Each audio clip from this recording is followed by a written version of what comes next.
आज हम बनाने जा रहे हैं चावल का सीरा। ये एक हिमाचली रेसिपी है। ये सीरा बहुत ही स्वादिष्ट बनता है और आसानी से जल्दी बन जाता है।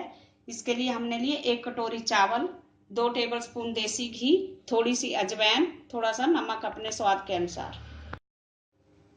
चावल को 4-5 घंटे पहले भिगो के रखना। ये हमने पहले से भिगो के रखे हैं। 1 कटोरी चावल है ये। अब हम मिक्सी का जार लेंगे, उसमें ये चावल डाल देंगे।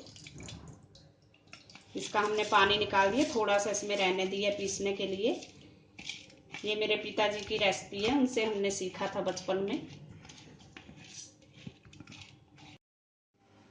चावल को पीस के हमने बाल में निकाल लिया है। इस तरह से होना चाहिए, ये इतना पतला, इसमें थोड़ा सा ही पानी पड़ता है। अब इसमें डाल देंगे हम अजवाइन, नमक थोड़ा ही डालें नमक। अब इसको अच्छी तरह से घोल लेंगे, मिक्स कर लेना है इसको। अब गैस पर कढ़ाई रखेंगे, उसमें 2 टेबलस्पून देसी घी डाल देंगे। घी को अच्छी तरह से गर्म होने देंगे।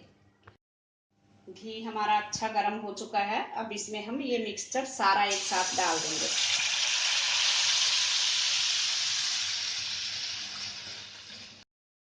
ये हमने सारा मिक्सचर कढ़ाई में डाल दिया। अब इसको हम चलाएंगे इस तरह से, इसको चलाते हुए इस तरह से इसको तोड़ते जाएंगे।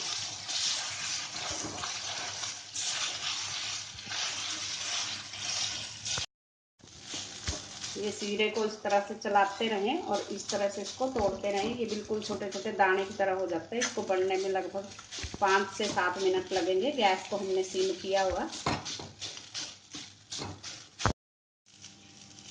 हमारे सीरे को पकाते हुए 5 से 7 मिनट हो गए। ये एकदम खिला खिला दानेदार हो चुका है। अब हम गैस को बंद कर देंगे।